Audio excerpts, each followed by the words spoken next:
biso nani akotonga yango soki toyokani te nani akokamba yango soki tobongisi te nani akobanga biso soki tosangani te lelo balobanga je sala cela va en famille mabele ya motu yawe yapesa biso nani akotonga yango soki toyokani te nani akokamba yango soki tobongisi te nani akobanga biso soki tosangani te lelo. Je tiens à te remercier au nom de la plateforme Congo Dis-moi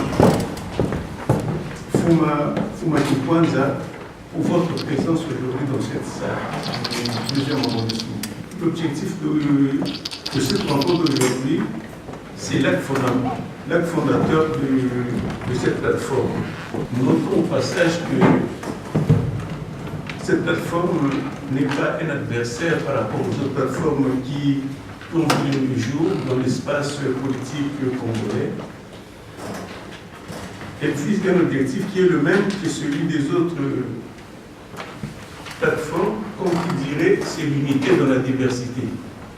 La plateforme est composée de deux entités, le BDM, donc le Burundi Mayala, et puis le PCPI, le Parti congolais du progrès intégral. Alors, par rapport au temps que nous avons, donc, nous avons essayé nous avons dans cette salle la présence de M. Sita Tsonizeno et la présence de M. Christophe Massamba. Et alors, pour commencer, nous allons donner la parole, essayer de gagner du temps, à M. Didier Mawel, qui viendra à côté de moi, vous présenter, faire sa présentation sur la démocratie. Monsieur Mawel. Monsieur Didier Mawel, c'est le représentant de l'UPADES, le parti du professeur de Soubali Congo Brazzaville. Donc sachez qu'on est ici, on a aussi une vision africaine, une perspective africaine dans notre démarche, parce qu'on doit en même temps construire notre démocratie à l'intérieur de notre pays, mais en même temps faire en sorte que l'Afrique se démocratise dans sa totalité. Et ainsi, je laisse la parole à notre invité, M. Didier Mawel. Chers amis, bonjour. Bonjour. Alors, pourquoi est-ce que c'est quelqu'un du Congo-Brazzaville qui va venir parler de démocratie? Peut-être parce que c'est l'endroit où l'échec de la démocratie a été le plus visible au départ. Aujourd'hui, tout le monde regarde la République démocratique du Congo où on n'arrive pas du tout à mettre la démocratie en œuvre. Venir ici avec des définitions encyclopédiques n'aurait servi à rien parce que ça, c'est ce qu'ils ont là-bas aussi. Le pouvoir par le peuple, pour le peuple, etc., ça ne sert absolument à rien de scander cela. Ce qui est important et que la plateforme que nous accompagnons aujourd'hui a trouvé, c'est ce que nous avons écrit. La démocratie avec ses élections et non pas des élections sans démocratie. Cela pose donc fondamentalement le problème de savoir qu'est-ce que c'est la démocratie et un deuxième problème fondamental, qu'est-ce que les élections et comment doit-on s'y prendre? Je vais commencer par vous présenter l'exemple, le contre-exemple qui est le mauvais exemple du Congo-Brazzaville. En 1992, le Congo-Brazzaville a fait une conférence nationale souveraine qui a doté le pays d'une constitution que tout le monde se disait que cette fois-ci, on tenait le bon bout. Avec l'abbé président Fulbert Youlou, ça n'avait tenu que 3 ans. 3 ans, c'est très peu. Et très rapidement, vous le savez tous, vous étiez tous dans le pays juste en face. On a plongé dans les affres d'un suivisme vicieux. Cela a duré 5 ans. Et le président Massamba Deba aussi a été démis de ses fonctions. Et à chacune de ces actions, la violence est toujours présente. Vient un jeune président, Macron n'a pas du tout la primauté de la jeunesse. À l'époque, Mariam Wabi n'a que 29 ans, bien plus jeune que M. Macron. Et lui aussi va entrer dans un certain nombre de contradictions parce que le mot démocratie n'allait pas avec le mode de gouvernement qui avait été mis en place.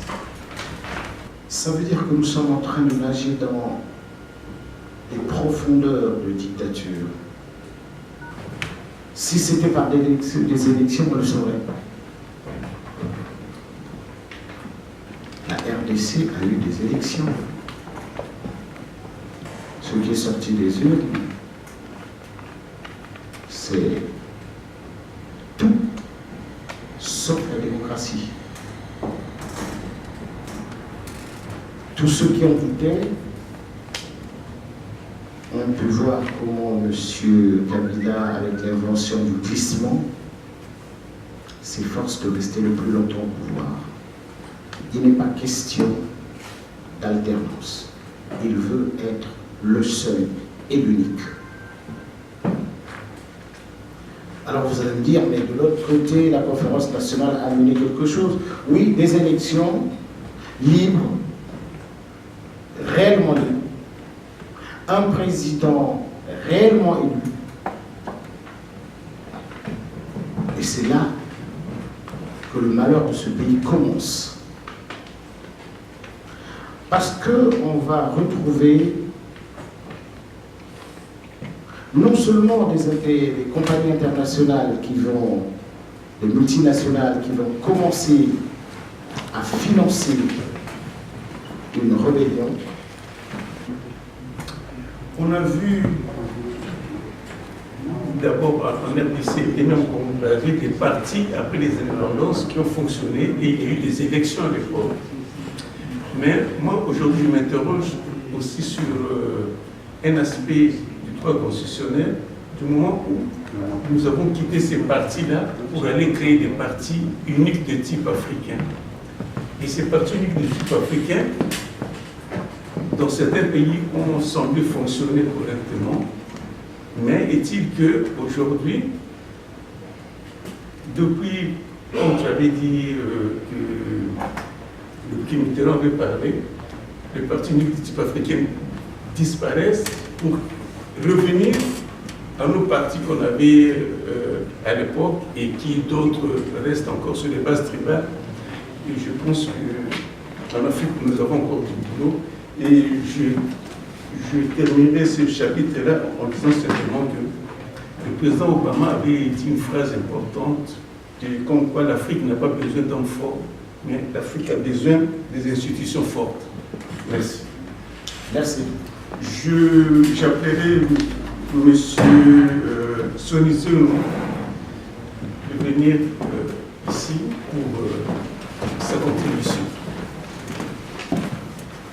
Vous avez sûrement entendu parler du Mwadantemi, mais aujourd'hui vous avez la chance d'avoir son représentant, M.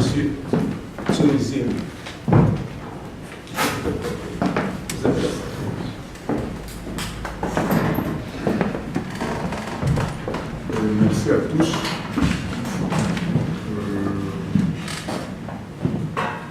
suis très content de pouvoir être en face de vous. Parce que surtout moi, j'ai besoin de plusieurs questions pour des gens qui ont toujours, se posent toujours des questions de moi d'enseigne. C'est comme ça, ce que nous sommes en train de faire ici, c'est lui qui m'avait demandé ça et qui avait demandé de tout au pays, que je devais quand même commencer à pouvoir mettre une plateforme qui doit essayer de regrouper toutes les tendances qui regardent sur la même direction pour sauver sa vie. C'est pour ça que j'ai profité aussi de ça aujourd'hui pour pouvoir aussi vous présenter les gens qui sont des représentants ici en France, qui vont continuer à faire du travail. Moi, je vais tout simplement signer une déclaration, c'est comme on a toujours fait, le président vient, il met une petite brique là-bas, et la maison sera construite par l'entrepreneur. C'est comme ça, je suis à votre disposition pour vous poser toutes les questions que vous vous posez sur mon enseigne. Je vous accorde la parole.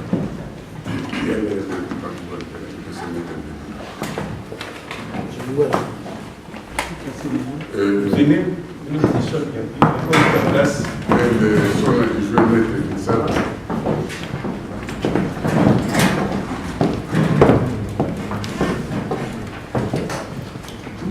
Dans un pays,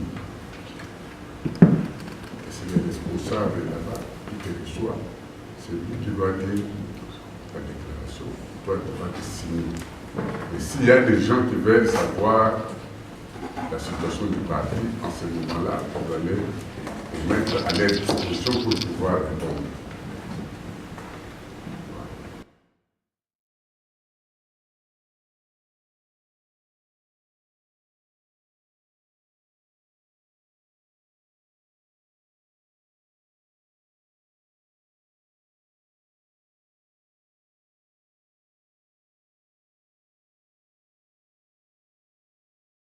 Quelque part, il s'appelait Manelidja. Manelidja, c'était une personnalité. Il a accompagné, comme Boutacite Antsonizel qui est ici à la tribune, ils ont accompagné le Laurent Désiré Kabila jusqu'à son avènement à Kinshasa. Et il est décédé. Mais pourquoi je pense lui rendre hommage aujourd'hui? C'est parce que juste avant de mourir, avant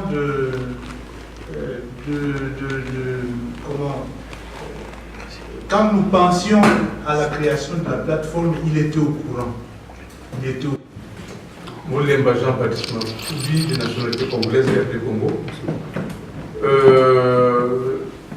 Essentiellement, il a été connu en Belgique d'abord, où il a fait ses études universitaires. Il est économiste de formation, c'est là. Il a pris conscience des enjeux du Congo, des enjeux de l'heure, dont l'essentiel on va en parler. Il s'est posé en opposant du régime Kabila. Et ce n'était pas facile parce que ils étaient Mobutu d'abord. Mobutu, non. Mobutu. C'est l'ami à Kabila. Merci, camarade. Comme opposant au régime Mobutu pour un changement démocratique au Congo. Il a été opposant, ensuite il a rejoint le FNLC, que beaucoup connaissent, avec le général Natel Bumba. Il a fait l'Angola lors de la guerre de Chaba 1, Chaba 2. C'est là où il s'est connu avec Mouzé Kabila. Donc il est resté fidèle jusqu'à la fin. Lors de la guerre de Chaba 2, il a failli être, comment dirais-je, pas renvoyé, mais extradé vers le Congo par la police belge. C'est comme ça qu'il est venu se réfugier en France pour continuer la lutte. C'est à ce moment en France que je l'ai connu personnellement. Mais je le connaissais comme manager, d'où son nom de Man Elidja. Man veut dire manager, abrégé, Elidja, parce que c'est par rapport à. Vous connaissez le mouvement de Black Muslims aux États-Unis. C'est comme ça il prenait ce chef de Nord musulman comme référence, il avait pris le chemin de Lidja par rapport à lui, par rapport à Malcolm X, ils partageaient leurs valeurs, au lieu de nous demander Lidja. Mais c'est Moulin. Quand la guerre de libération avec l'AFDEL commence, c'est lui qui a créé la section ici, on l'appelait section Paris ou France de l'AFDEL, avant que Mouzé ne l'appelle, pour participer à ce combat qui était de chasser le régime corrompu et dictatorial de Mobutu. Il fut l'un des proches de Mouzé Kabila, comme conseiller politique. Je reviens à Paris, il nous a formés. Et tant d'autres jeunes et autres. Il avait une analyse marxiste de la situation du Congo, compte tenu de l'exploitation du Congo par les puissances impérialistes. Avec Mouzé, il a occupé des postes importantes. Malheureusement, compte tenu de sa rigueur, très peu de temps après, il fut évincé, il fut le premier président de l'Obéma, au fils des biens mal acquis comme PDG. 3 ou 4 mois après, il y a eu une coalition contre lui. Il a été même arrêté au pays. Il a fait la prison de Makala. Sa femme devait être parmi nous, qui est une combattante, plus camarade de la Côte d'Ivoire. Maman Monique Sabou, elle n'est pas encore là. C'est l'occasion aussi de la voir. Parce que aussi au pays, elle a fait la prison, elle a été arrêtée. Il a ouvert la prison de Makala. Le vieux est sorti. Il nous a dit qu'il reste calme. Et ensuite, il est devenu député. Où, tout en étant ensemble, il a continué la lutte. Il est resté constant et fidèle par rapport à la trajectoire. Pourquoi je parle de lui aussi? Il fut aussi ami à mon enseignant. Ils se voyaient souvent. Parce qu'ils se sont connus à l'université. Parce que le vieux man Elijah, pour les Jean-Baptiste, avant qu'il ne vienne en Belgique en 1965, il a fait l'université de Lovanium. C'est là où ils se sont connus. Donc, après, ils se sont revus toujours pour parler du pays. C'est des amis, chacun avec son âme, mais pour l'essentiel, c'est l'indépendance du Congo. Voilà, de manière succincte. Il vient de nous quitter il y a moins de mois. Et je me souviens encore avec le président Massamba Christophe, 3, parce qu'il est mort jeudi matin, le mercredi, il a fait la piquée crise. On a parlé longuement, il ne voulait pas me quitter. Et le président Massamba dit, mais tout ce que vous êtes en train de nous relater par rapport à l'histoire du pays, sur la musique, sur la culture, par rapport à la politique, mais vous devez mettre ça par écrit, sortir un livre. Il dit, je suis en train de m'y atteler. Et comme il est venu ici, il est déjà malade, et même au pays, il souffrait, donc il a été emporté par sa maladie à l'âge de 75 ans.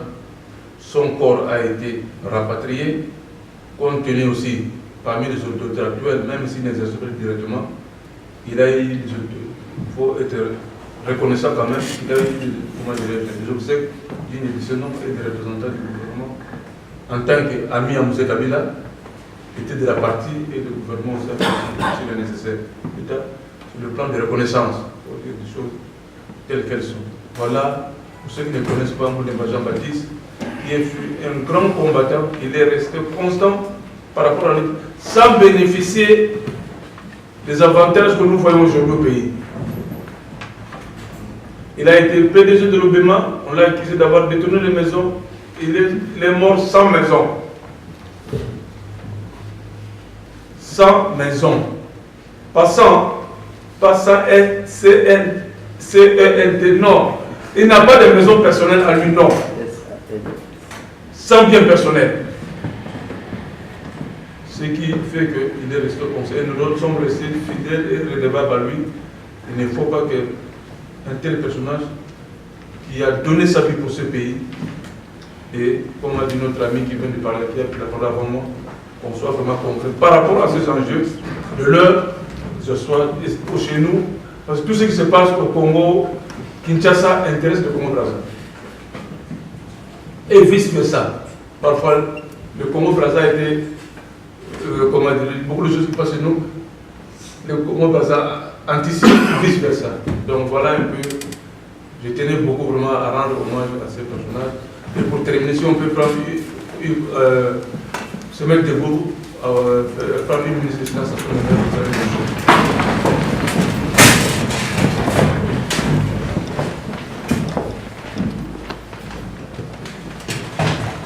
Merci. Merci, vous pouvez vous asseoir. D'apporter ces aspects de la vie politique congolaise et surtout de mettre en valeur certaines personnes que très peu de gens connaissent et qui ont œuvré et qui continuent à œuvrer à la mise en place de cette démocratie dans ce pays qui est la RDC. Donc, avant de passer à ces deux déclarations, M. Massamba Costo va nous faire un petit exposé sur la démocratie avec élection, sans élection. Voilà, je vous donne la parole. Ok. Le message, le plus grand message qui nous a amené à avoir cette coalition, c'est vraiment se battre pour qu'il y ait des élections un jour au Congo, peut-être pas immédiatement, mais qu'il y ait des élections quand le Congo sera dans les conditions d'avoir de bonnes élections. Et non pas seulement des élections qui soient un besoin parce que certains veulent qu'il y ait des élections en RDC. Alors pour ça, je me suis dit pendant 10 minutes, je vais essayer de parler un peu de ce que nous sommes en train de vivre. La crise électorale, ce n'est pas une crise qui commence aujourd'hui. En réalité, la crise électorale débute en 2006. Les jalons de la crise électorale sont déjà implantés avec Sun City, avec les accords de Sun City. Quand on décide qu'il y ait 4 vice-présidents avec des indépendances, chacun de manière indépendante a géré son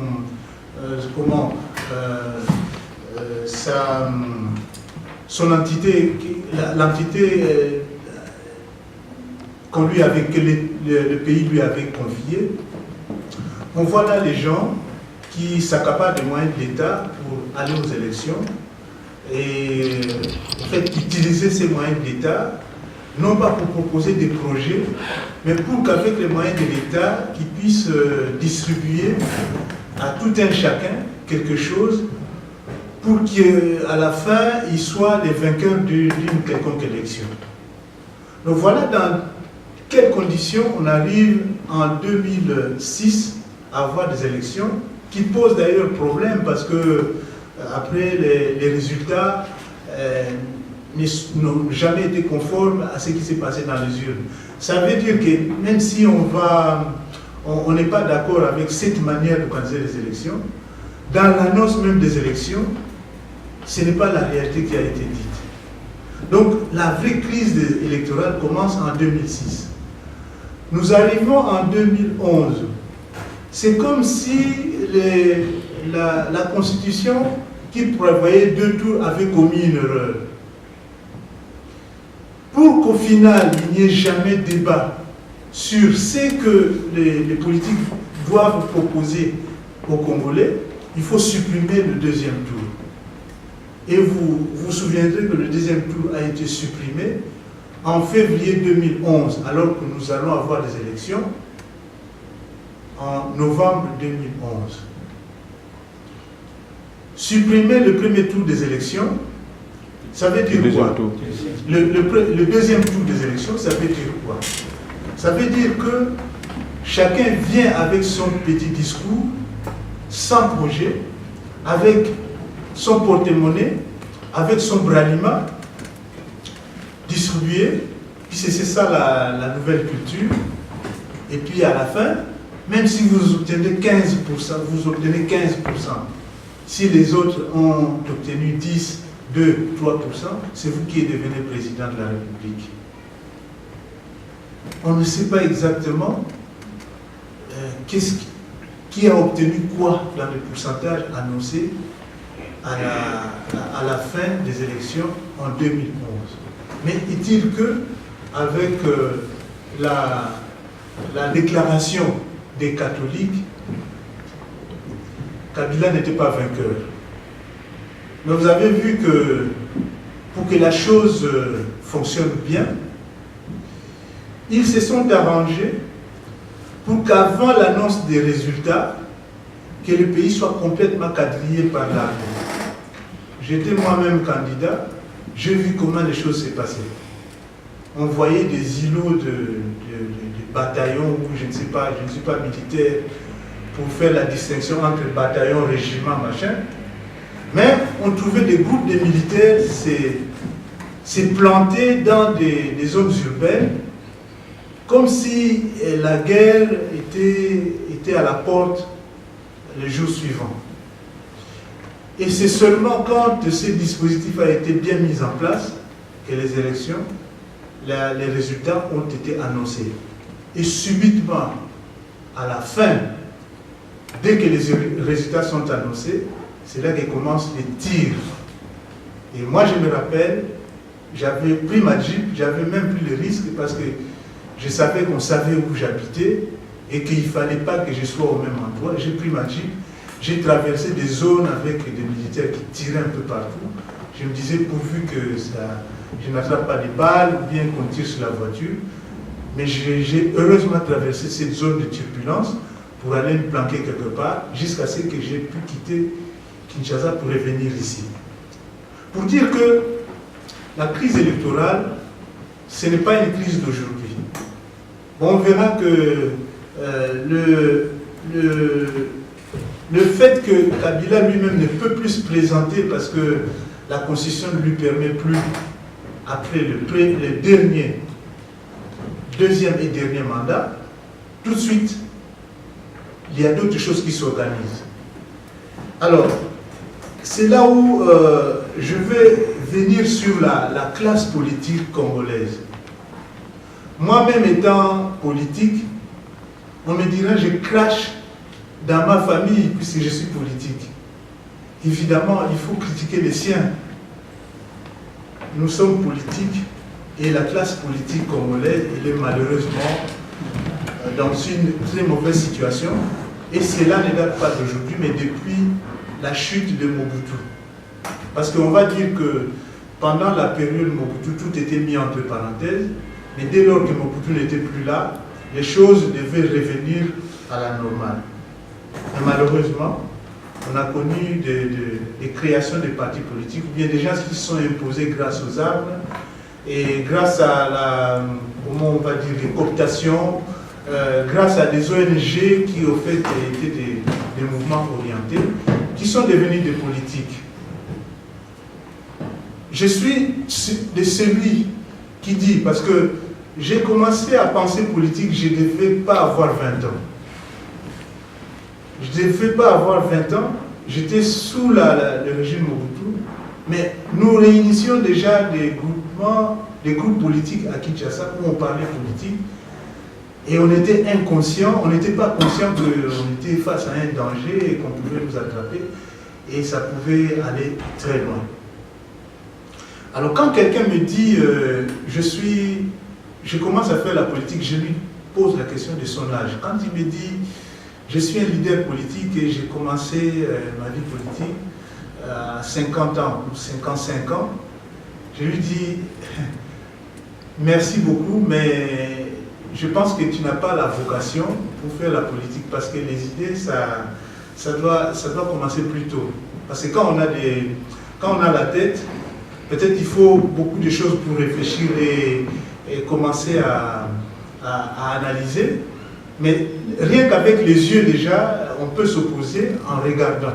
Donc, je pense que rentrer dans la vie politique à 50, 60 ans, c'est difficile. C'est ce qu'on a vu chez nous. Comparativement aux nos aînés de l'indépendance, on les a vus à 20 ans, Mobutu 30 ans, Kasavubu dans une trentaine d'années, de 20 ans, ils étaient déjà là. et ils avaient la finesse même de la réflexion. Aujourd'hui, ce n'est pas ça. Alors, qu'est-ce qu'on voit? On voit l'extraversion, on vit complètement l'extraversion de l'homme congolais. Je peux même aller au-delà du Congolais, peut-être même de l'homme africain, de noir. Parce que l'extraversion, moi je veux brièvement parler de 3 extraversions. Il y a d'abord l'extraversion intellectuelle. L'Africain qui va dans une école, qui étudie les techniques et tout, n'est jamais sûr de lui-même. Malgré tout ce qu'on lui a appris, il n'est jamais sûr. Il ne sera sûr que de ce que l'Européen ou le blanc aura tracé pour lui. Il est intellectuel avec un grand diplôme, doctorat des universités, tout ça, mais il ne sera jamais sûr de lui et croira que le meilleur, c'est que le blanc qui est au summum de la connaissance, paraît-il, aura dit. Donc ça, c'est l'extraversion intellectuelle. Et puis nous avons l'extraversion monétaire, c'est-à-dire que pour penser l'économie chez nous, comment diriger notre pays sur le plan économique, même si on a appris toutes les théories de l'économie, on s'abstient à penser soi-même l'économie, c'est-à-dire à inventer ce qui n'existe pas, parce que seul le mot d'ordre du Fonds monétaire de la Banque mondiale, du Fonds monétaire international ou de la Banque mondiale est valable. D'où l'économiste congolais, lui, il dira moi j'ai fait ce que la Banque mondiale veut, ou bien ce que le Fonds monétaire international voudrait que l'on fasse.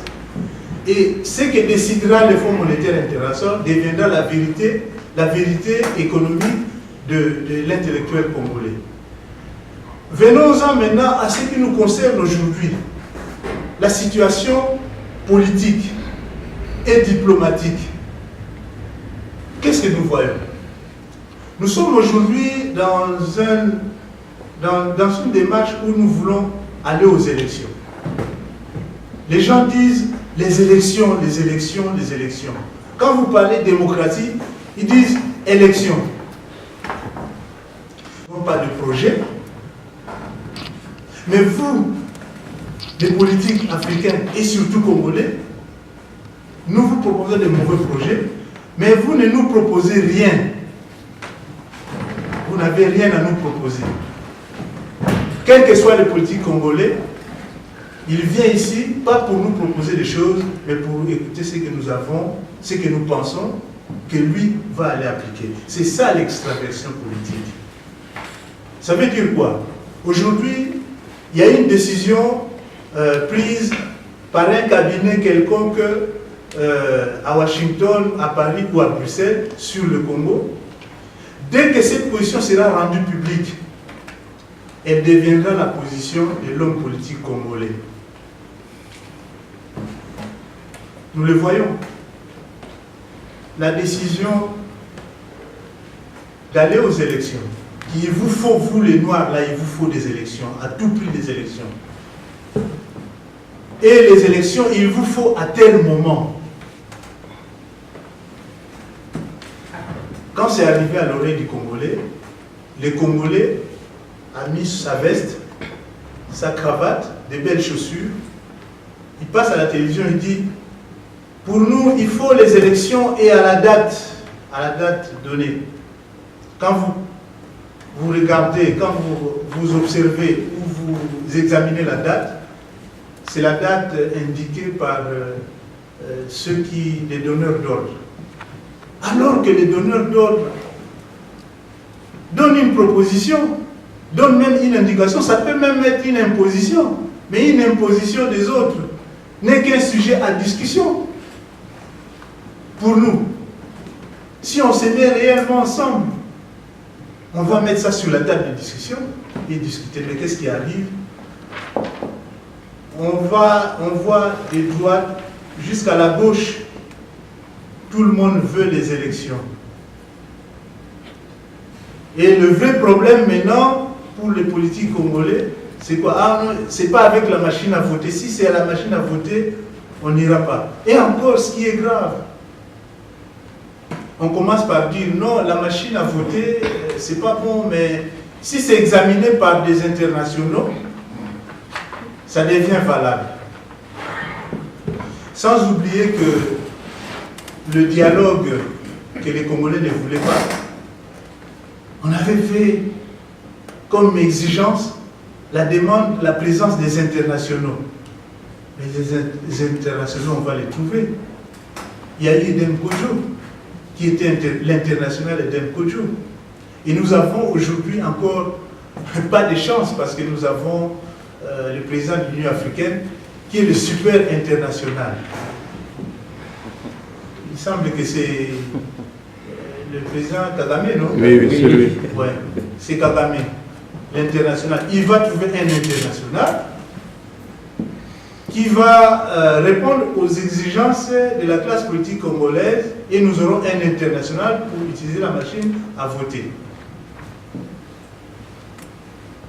Figurez-vous encore que les États-Unis sont opposés à la machine à voter, mais là, du coup, les régimes congolais et les politiques congolais ne se sont pas opposés farouchement à la machine à voter. Ils ont dit, on met une condition.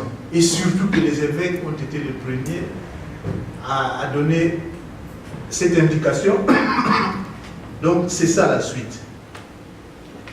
C'est pour dire qu'on ne nous trompe pas. Certaines choses dépendent de nous, même si tout ne dépend pas de nous. Certaines choses dépendent quand même de nous. Alors, puisque certaines choses dépendent de nous, il faut construire le débat, même avec les Occidentaux. Nous avons le cobalt, certes, nous avons le coltan, nous avons aussi la réserve de l'eau, nous avons la réserve de forêt. Mais tout ça ne doit pas nous empêcher de créer la discussion. Si nous sommes vraiment ensemble, raison pour laquelle, pour la journée d'aujourd'hui, nous avons adressé des invitations à tous les grands, en tout cas les partis les plus médiatiques de la RDC, qui, semble-t-il, sont dans la même voie du départ de Joseph Kabila. Nous les avons invités à cette conférence pour leur remercier et puis avoir leurs sentiments pour ce que nous sommes en train de faire. Bon, il est possible que les uns et les autres aient été empêchés, occupés par d'autres impératifs et ils ne sont pas là et c'est très malheureux. Mais dit que nous ne ferons plus rien tout seuls, surtout que nous avons demandé à construire quelque chose. Nous sommes mis d'accord avec Diamayala et le PCPI, et puis d'autres mouvements viendront qui sont là mais qui n'ont pas encore pris leur décision définitive, qui viendront nous rejoindre. C'est pour ça que je vous dirais que avec, comme l'a signalé M. Sita Zonizeno, qui est le directeur du bureau politique de Diamayala, qui est en même temps le porte-parole de Némoa Nansemi, il l'a précisé, c'est vraiment avec plaisir et l'accord de Némoa Nansemi et de moi-même que nous avons commencé cette construction de cette plateforme politique.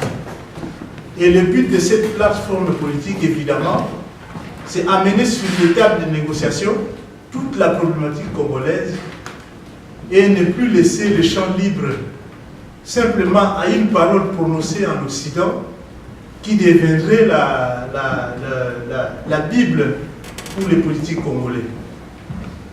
Nous sommes, vous vous souviendrez que Mobutu, en 1960, n'était que simple dactylographe et sergent sorti de la force publique. Vous vous souviendrez que Kasavubu n'était que quelqu'un sorti du séminaire, du grand séminaire, qui était bon, il avait quand même fait la philosophie, c'était quand même le summum de la connaissance en RDC. Mais pour le reste, de nombreux hommes politiques n'avaient pas le niveau que certains ont atteint aujourd'hui. Mais ils avaient cet amour du pays et qui les faisait transcender, qui les faisait aller plus loin dans le combat. C'est pour ça que Bundu Diamaya, la MPCPI, forme aujourd'hui la Congo Uni Fumaki Kwanza, évidemment, pour mener de l'avant ces combats politiques, pour quitter l'extraversion, pour que le Congo entre vraiment dans la discussion. Pas seulement entre les Congolais, mais à la discussion avec ceux, face à ceux qui semblent tout déterminés et que les Congolais suivent assez bêtement, je vais dire, de droite à gauche, de haut en bas. Alors je pense que j'ai tout dit. Je vais m'arrêter là et nous allons peut-être poursuivre la discussion pendant le bref moment du débat qu'il va y avoir. On va d'abord lire les déclarations et puis ensuite nous allons échanger avec. Nous allons échanger avec les questions et vraiment c'est les sujets. Donc vous pouvez commencer la lecture des déclarations. Merci beaucoup. Je remercie les déclarateurs des moments.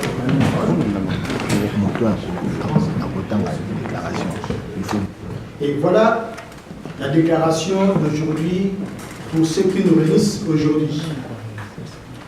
À tous les compatriotes congolais, pendant que le monde fêtait le début de l'année 2018, ce 31 décembre 2017, la République était plongée dans les deuils, comme son habitude, par le régime de Joseph Kabila, à qui la responsabilité politique et certains Congolais avaient offert les glissements en décembre 2018 et 2016 pour éviter justement les massacres qui est toujours permanent. Les chrétiens catholiques qui ont pris le pouvoir d'exprimer les désaveux de tout le peuple congolais ont subi les répressions de celui qui a saboté le processus électoral 2016 en violation de la Constitution et qui entretient le chaos. Constatant le soutien au régime par la communauté internationale à travers son calendrier électoral, ces textes et d'autres initiatives, malgré plusieurs massacres et 80 communes actuellement identifiées, sans compter les assassinats des agents des Nations Unies, nous mesurons la responsabilité du peuple pour ne compter qui sur lui-même en fait d'apporter la solution qu'il attend. Le poursuivant de la situation et l'impasse politique congolais exigeant une organisation populaire sérieuse afin de disposer de tous les moyens d'affronter ces régimes prédateurs, à favoriser l'idée d'une mise en commun de toutes les forces congolaises et la résistance.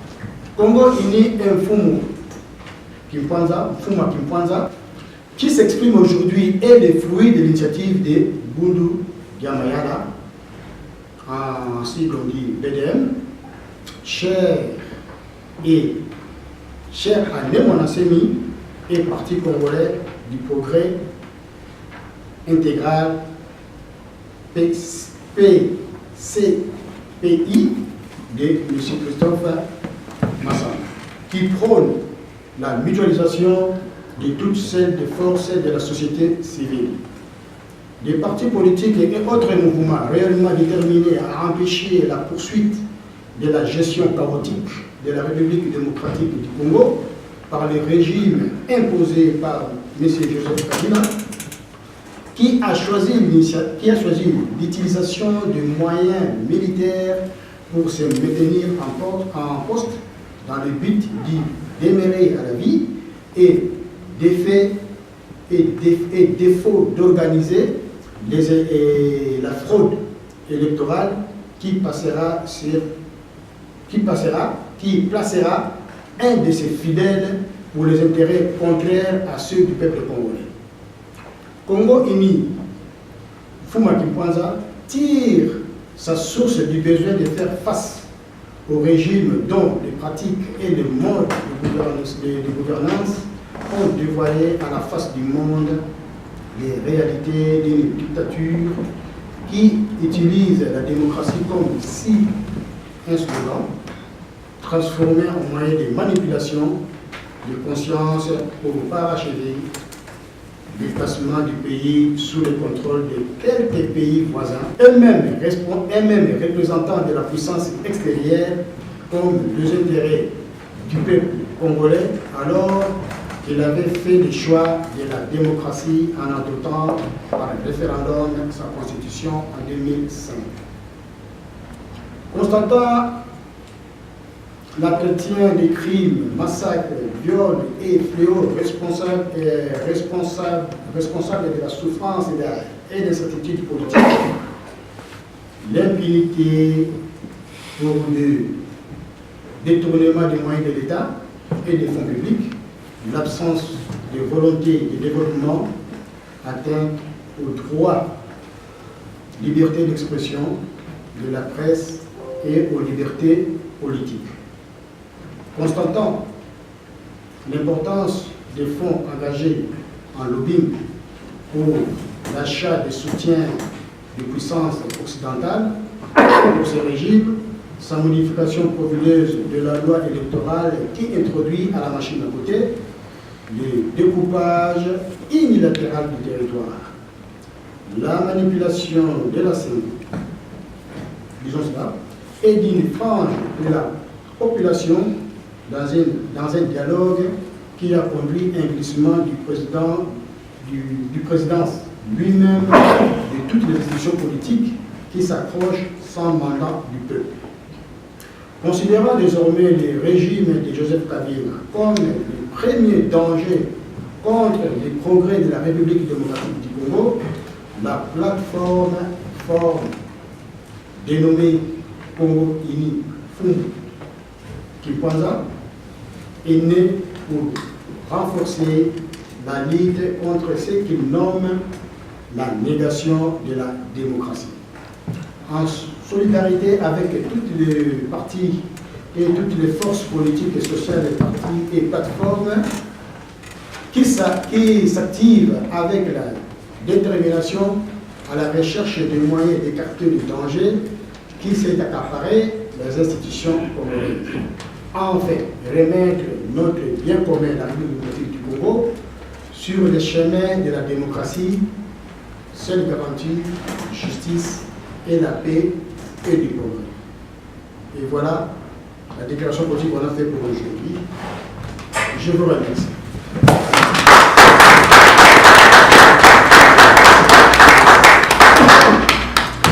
Bon, après cette lecture de la déclaration, je pense qu'il serait temps qu'on puisse échanger et que tout le monde qui a une question, une suggestion, une remarque puisse se prononcer.